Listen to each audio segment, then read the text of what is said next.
नमस्ते दोस्तों, कैसे हैं आप सब। अरविंद मिश्रा स्वागत करता है आपका घर बैठे खेल खेल में हिंदी सीखने के इस कार्यक्रम में। दोस्तों, जैसा कि मैंने आपसे वादा किया था और हमेशा ये वादा रहेगा कि व्याकरण आपको रटने नहीं दूंगा। दोस्तों, इसी प्रक्रिया में आज हम लोग उपसर्ग और प्रत्यय को देखने की कोशिश करेंगे।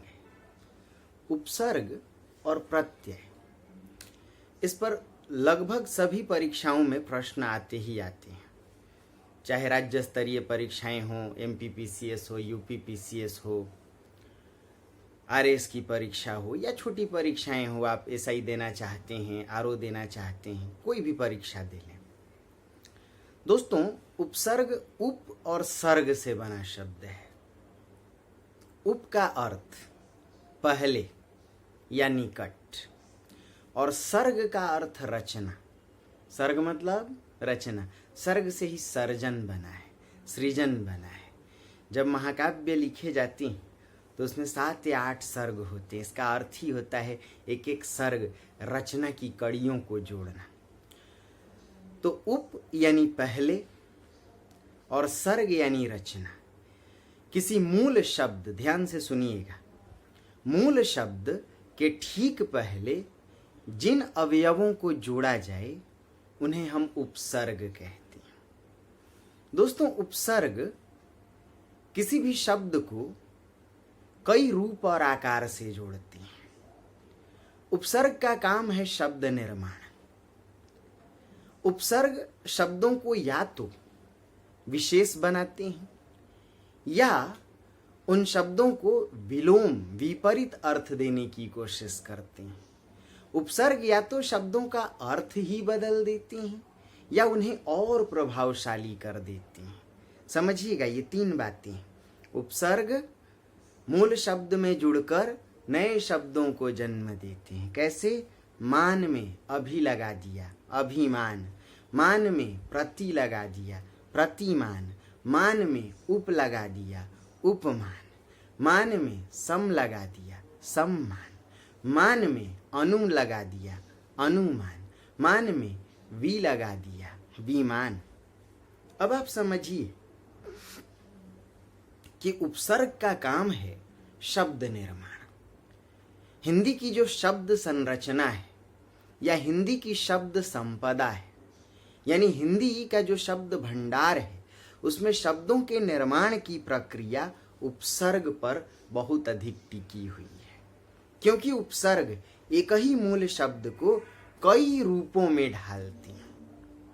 अब एक बात और, कि उपसर्ग या तो शब्द को और प्रभावशाली बना देते हैं या फिर उपसर्ग किसी शब्द का अर्थ बदल भी सकते हैं, उसे विपरीत अर्थ भी दे सकते हैं। कैसे? शुद्ध शब्द, यदि शुद्ध में वी उपसर्ग लगाएं तो विशुद्ध, और यदि शुद्ध में अ उपसर्ग लगाएं तो अशुद्ध।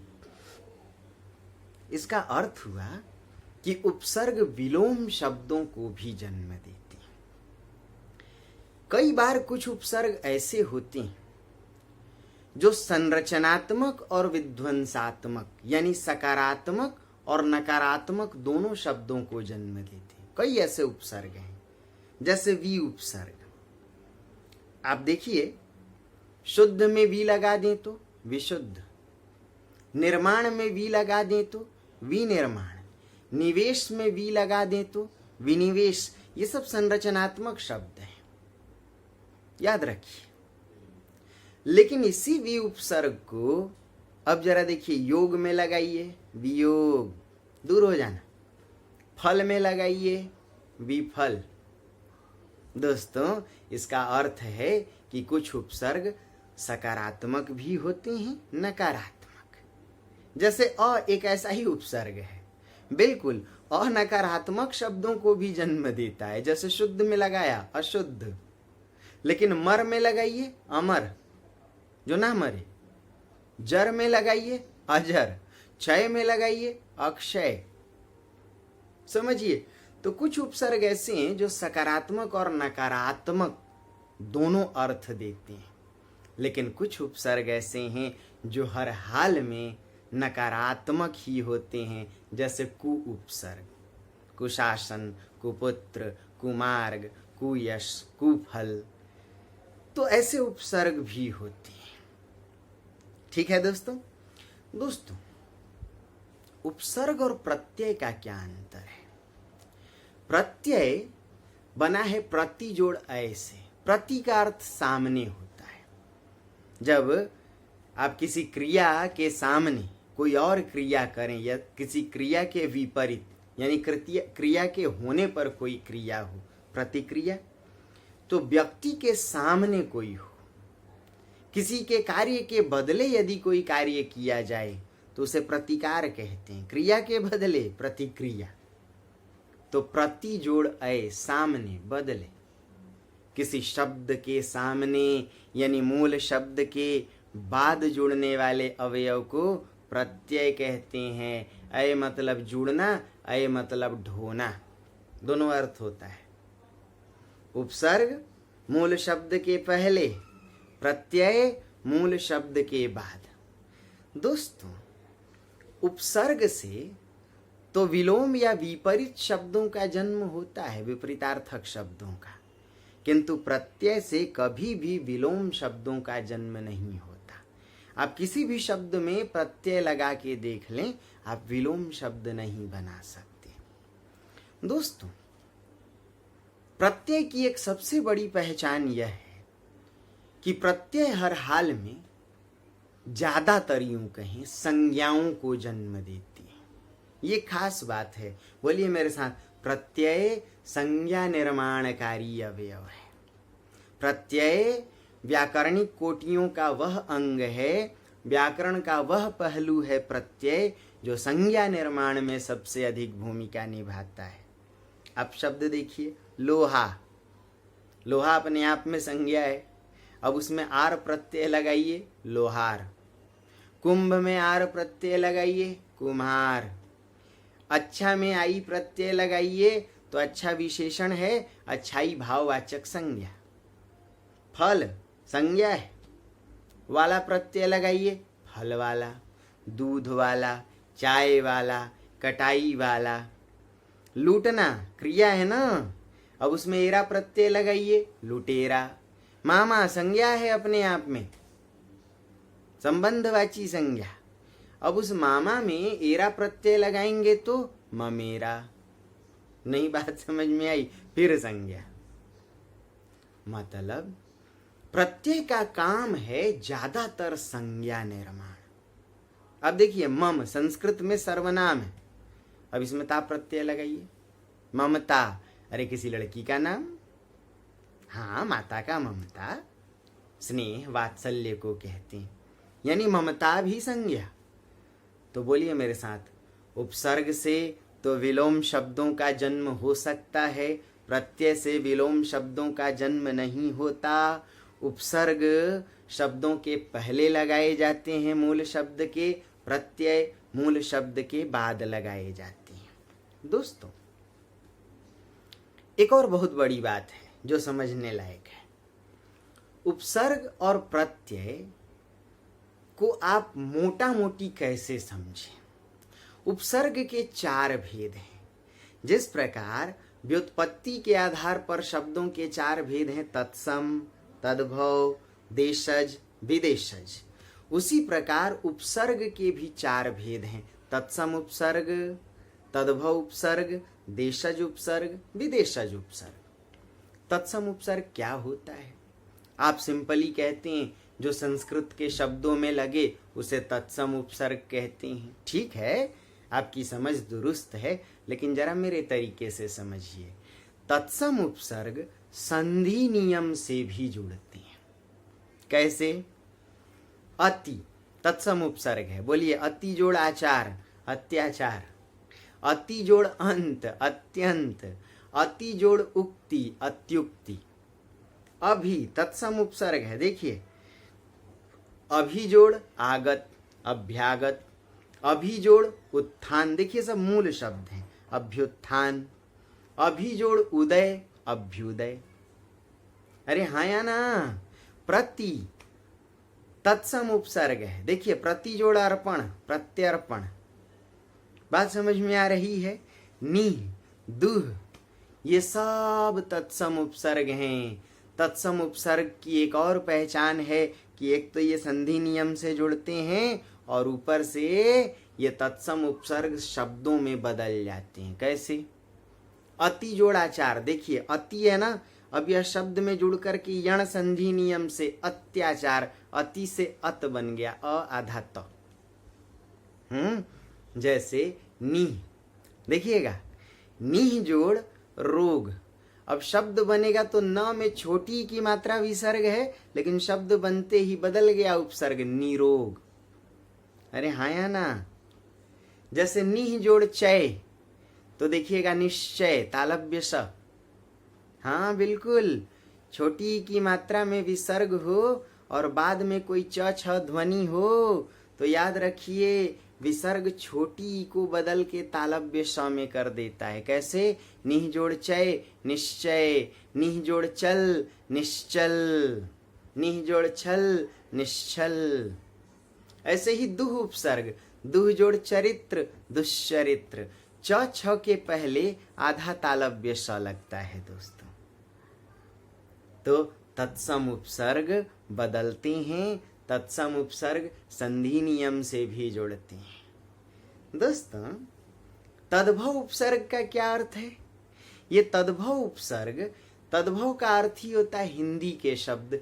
हिंदी के शब्दों में तद्भव उपसर्ग लगते हैं और ये बदलते नहीं।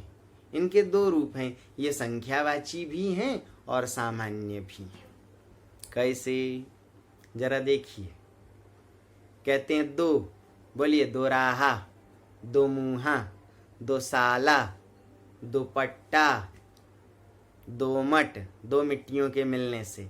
चौ, चौराहा, चौकन्ना, चौकन्ना मतलब चारों ओर कान देना, हाँ चौकन्ना।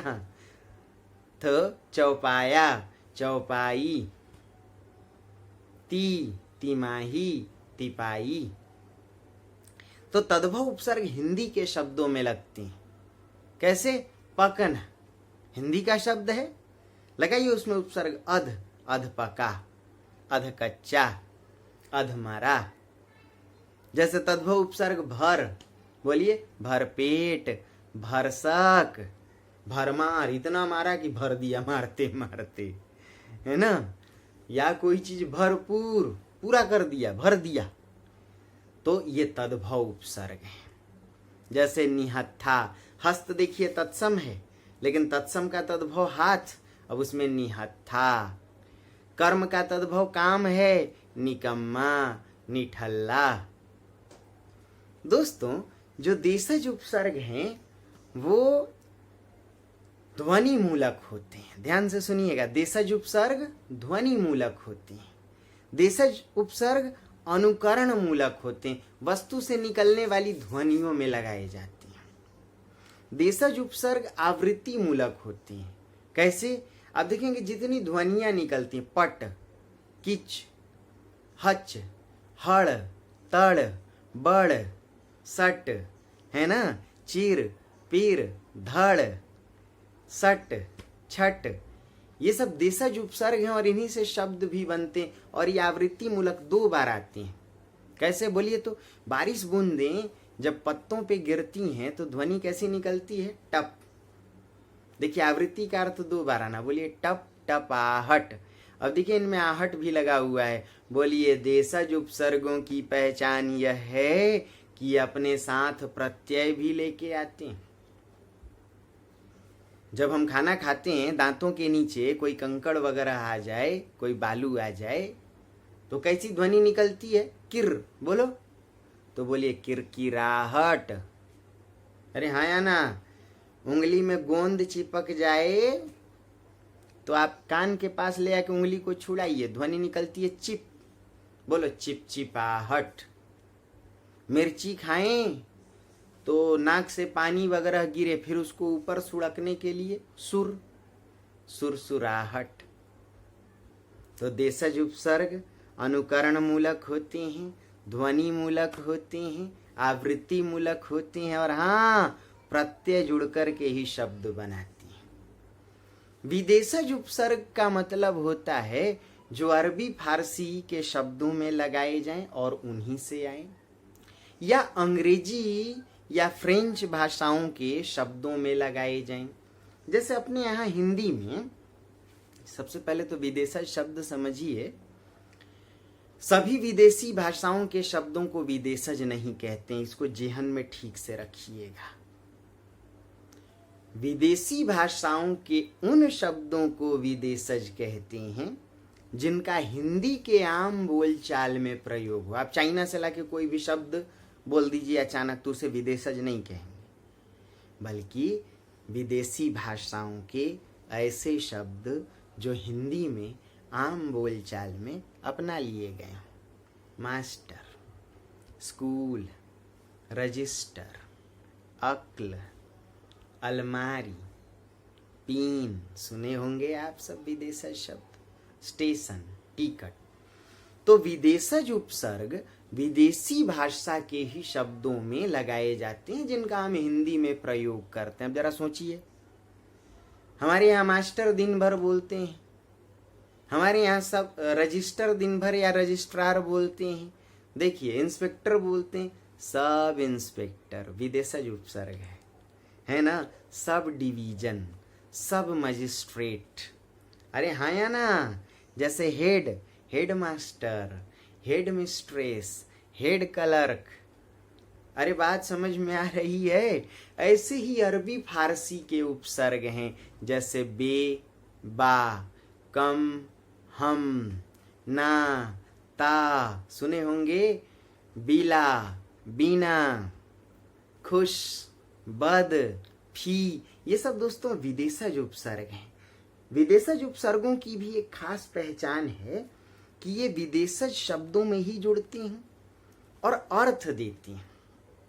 आप देखिएगा कि जो बे उपसर्ग है उसका अर्थ होता है नहीं या बिना, और उसका ठीक विलोम बा होता है।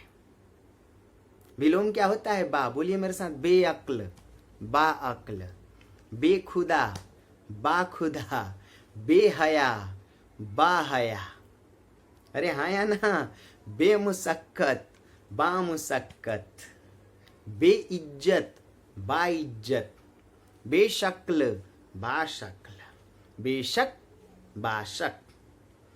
तो अरबी फारसी में बे उपसर्ग है, इस बे उपसर्ग का ठीक विलोम बा है।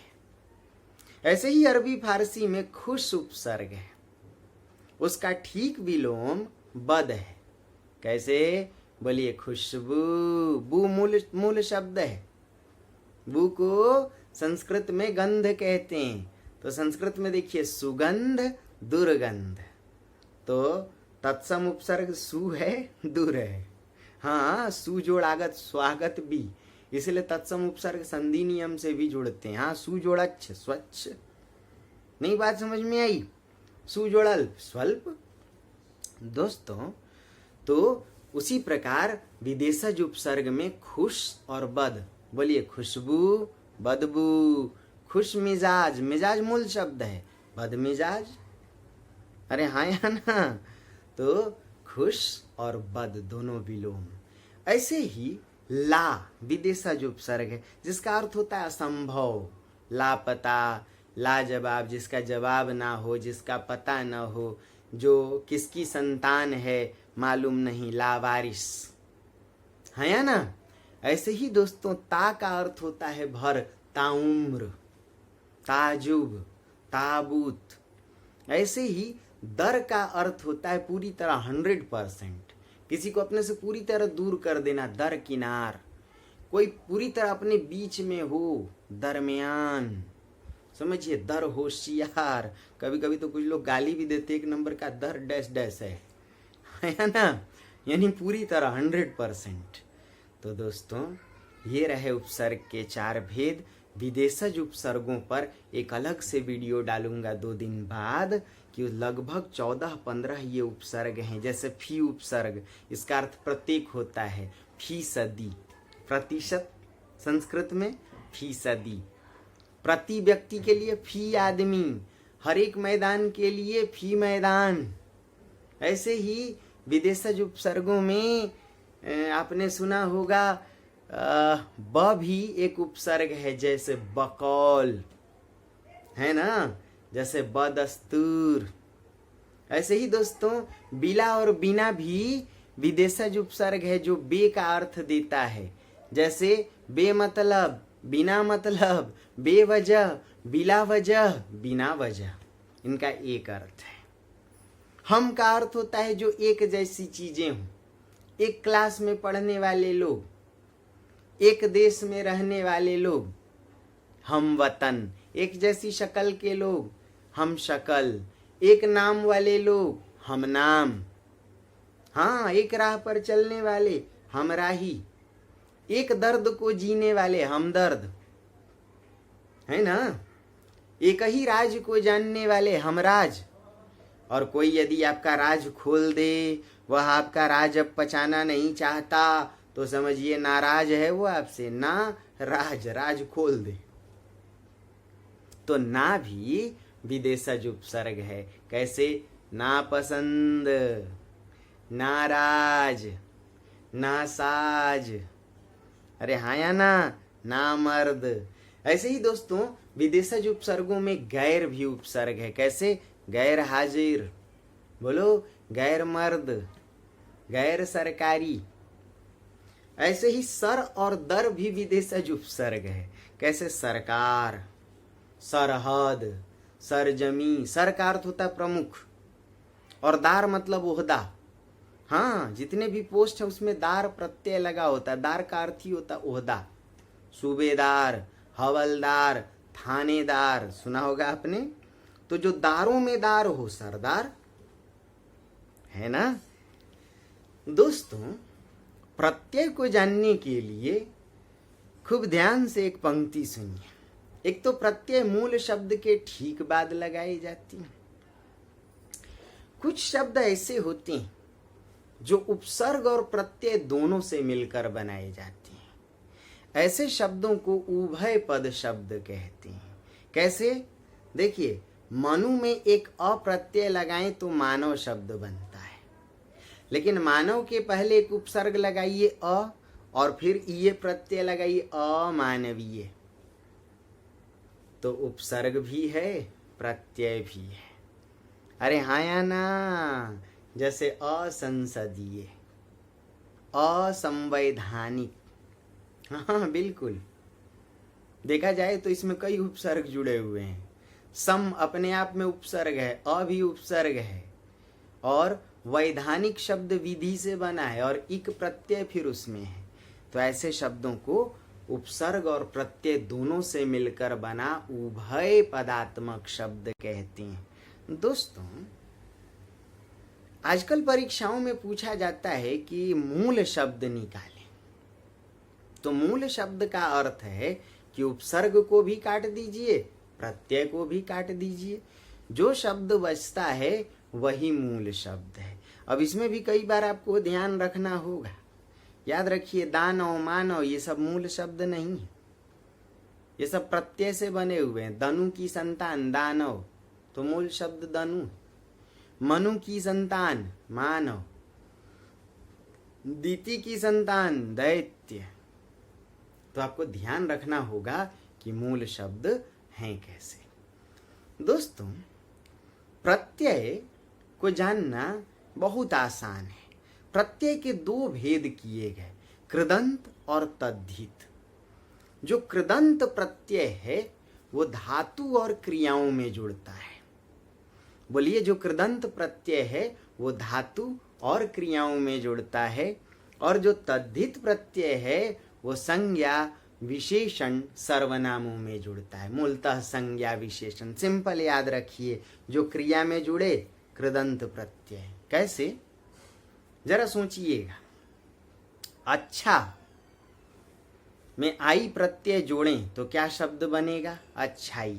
अब बोलिए मेरे साथ, जो संज्ञा और विशेषण में जुड़े वो तद्धित प्रत्यय, जो संज्ञा और विशेषण में जुड़े वो तद्धित प्रत्यय, और जो क्रिया में जुड़े वो कृदंत प्रत्यय। कैसे? देखिए, काटना, काटना से कटाई, घिसना से घिसावट। तो ये कटाई और घिसावट क्या क्रियाओं में आई और आवट प्रत्यय लगे हैं, क्रिया में लगने वाले कृदंत। लेकिन जैसे लोहा संज्ञा में आर प्रत्यय लगाए लोहार। अरे हाँ या ना, अच्छा विशेषण है अच्छाई। तो अब मुझे 2-3 शब्द बताइए। मान लीजिए वाला प्रत्यय लगाया गया, फल वाला और काटने वाला। ध्यान से सुनिए, काटना क्रिया है, काटने में वाला लगा तो काटने वाला क्रिया में लगा है कृदंत प्रत्यय, लेकिन फल संज्ञा है, संज्ञा में वाला लगा फल वाला तद्धित प्रत्यय। कुछ बातें समझ में आ रही हैं? कृदंत धातु और क्रियाओं में और तद्धित संज्ञा और विशेषणों में। अरे हाँ या ना? तो अब जल्दी बताइए ऐसे शब्दों को। मामा से अगर ममेरा बनेगा तो क्या मामा क्रिया है? नहीं, तो हर हाल में तद्धित प्रत्यय संज्ञा विशेषण में लगे। अरे हाँ या ना? बूढ़ा में अगर पा लगाएं तो बुढ़ापा भाववाचक संज्ञा है दोस्तों, लेकिन बूढ़ा याद रखिए संज्ञा में फिर पा प्रत्यय लगाए। लड़का बालक संज्ञा, लड़कपन बालकपन। नई बात समझ में आई? छोटा बड़ा बड़प्पन, तो जो क्रिया में लगे। कैसे? चराने वाला खाने वाला, देखिए संज्ञा बन गया। प्रत्यय का काम है संज्ञा बनाना, लेकिन खाना क्रिया, खाने वाला, दूहने वाला, धोने वाला, है ना? तो अब चाय वाला, चाय संज्ञा है, इसमें वाला लगा तो हमेशा तद्धित प्रत्यय। संज्ञा विशेषण में जो प्रत्यय लगे तद्धित, जो क्रिया में लगे कृदंत। दोस्तों, इन सब पर एक एक स्वतंत्र वीडियो से आप समझेंगे इनका मतलब क्या है, क्या इनके भेद हैं। प्रत्यय के कई भेद हैं, कृदंत के भी और तद्धित के भी। तो उनको समझने के लिए आपको थोड़ा समय देना होगा। मैं उम्मीद करूं कुछ बातें समझ में आई। अगले वीडियो तक बने रहें, तब तक ढेर सारी शुभकामनाएं। नमस्ते दोस्तों।